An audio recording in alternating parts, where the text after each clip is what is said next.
तुम्ही एका ठिकाणी बसलात, हं. एखादा आजारी पेशंट आहे, त्याला पेन होतोय आणि त्याला तुम्ही एका ठिकाणाहून दुसऱ्या ठिकाणी रेकीत देता आणि त्या व्यक्तीला बरं वाटायला लागतं. हं.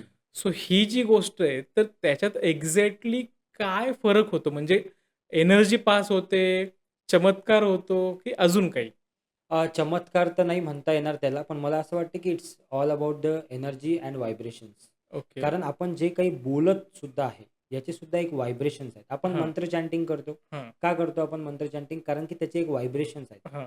मंदिरात जाता हं, किंवा एखाद्या गुरुद्वारात जाता, त्यावेळी तुम्हाला तिथे कसं फील होते? आनंद वाटतो. एखाद्या वेळेस तुम्ही स्ट्रेसमध्ये असले, काळजीत असले, तुम्ही त्या ठिकाणी जाता, तुम्हाला एकदम शांत वाटते. तर त्या जागेचे ते व्हायब्रेशन्स असतात. ओके. अगदी त्याचप्रमाणे जो रेकी प्रॅक्टिशनर आहे, हं. तो जेव्हा स्वतःच्या प्रॅक्टिसेस रेग्युलरली करतो, तेव्हा तो त्या स्वतःच्या व्हायब्रेशन्सला त्या समोरच्या व्यक्तीपर्यंत पाठवतो. ओह! आणि तेव्हा ते व्हायब्रेशन्स त्याला फील होतात. म्हणजे ओके. आपण एखाद्या वेळेस म्हणतो ना, की एखाद्या मित्राची आठवण येते किंवा एखाद्याला बरेच दिवस झाले, "अरे, याला हं, फोन केला नाही." आणि अचानक त्या व्यक्तीचा फोन येईल किंवा तो हं. तुम्हाला दिसेल. तर आता त्याच्यापर्यंत तो मेसेज कसा गेला? तर त्याला हां. टेक्निकल भाषेमध्ये टेलिपॅथीसुद्धा म्हटलं जाते. हो, हो. So it works on that. So okay. Telepathy, reiki हे जेवढे गोष्टी आहेत, it's all about the energy simple भाषेमध्ये. एका शब्दात जर समजायचं असेल तर एनर्जी.